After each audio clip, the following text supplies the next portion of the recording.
Jean-Luc Ménard, bonjour. Je vais participer donc effectivement au témoignage collectif de notre aventure du cinéma à Lyon. C'était une aventure assez extraordinaire, une aventure même collective qui a commencé dans les années 76, je crois, au Créda. Et le Créda, c'était quelque chose qui nous a permis de faire des films, d'être reconnu en tant que cinéaste. Et ça c'est vrai parce qu'en fait on était tous des petits amateurs ou des cinéastes indépendants dans nos coins. Moi je faisais des films en 8 mm, je faisais des films qui étaient déjà expérimentaux avant que je connaisse vraiment le mot. Et le Créda nous a permis de manipuler des caméras 16 mm.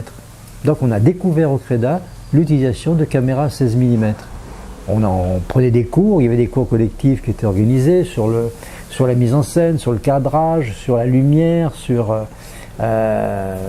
l'écriture, sur le montage. Et on était des petites équipes et on produisait nos petits films qu'on comparait les uns les autres. Mais ça c'était une expérience assez intéressante de cinéma. En parallèle, il y avait un ciné-club. Alors ce ciné-club, j'appelle le mot ciné-club, ça paraît un peu désuète aujourd'hui, mais c'était des projections de films, des projections qu'on voulait voir, des projections qu'on nous donnait à voir, et qui allaient du cinéma, du classique, à l'expérimental, de Don Siegel à Andy Warhol, de Buñuel à Kenneth Anger. Et ça nous donnait notre regard sur le film, notre regard sur le cinéma, notre regard sur ce que peut être une mise en scène. Et ça nous permettait après d'aller plus loin. Et en allant plus loin, on a voulu aller plus loin et on a construit une petite salle de cinéma. Parce qu'on était un petit noyau de fous de cinéma et on a construit une petite salle. On s'est dit, on va faire notre cinéma, on va montrer nos films, on va faire des choses intéressantes. Et on a construit cette utopie du petit cinéma, impasse Saint-Polycarpe à Lyon, sans peu de moyens, avec beaucoup d'énergie, et ça a fonctionné. Ça a fonctionné. Quelques années plus tard, on a repris une salle de cinéma plus grande, une vraie salle de cinéma, une salle de cinéma désaffectée, qui s'appelait le cinéma-opéra. Et ce cinéma-opéra nous a permis effectivement d'exister vraiment dans le paysage cinématographique lyonnais. On a donc construit ce cinéma. Ça nous a permis de faire des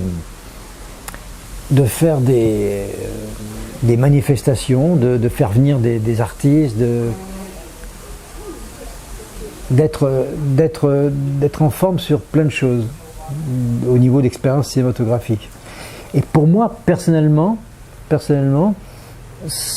d'être au cinéma-opéra, nous étions affiliés Cinéma Art et Essai, ça m'a permis d'aller plusieurs fois au Festival de Cannes. Et ça, j'ai eu cette chance-là d'aller plusieurs fois au Festival de Cannes entre 1977 et 1983. Donc j'ai dû faire 4 ou 5 séjours à Cannes. Je me baladais plus qu'autre chose, mais je regardais des films, etc. Donc j'ai participé à ça, d'accord ?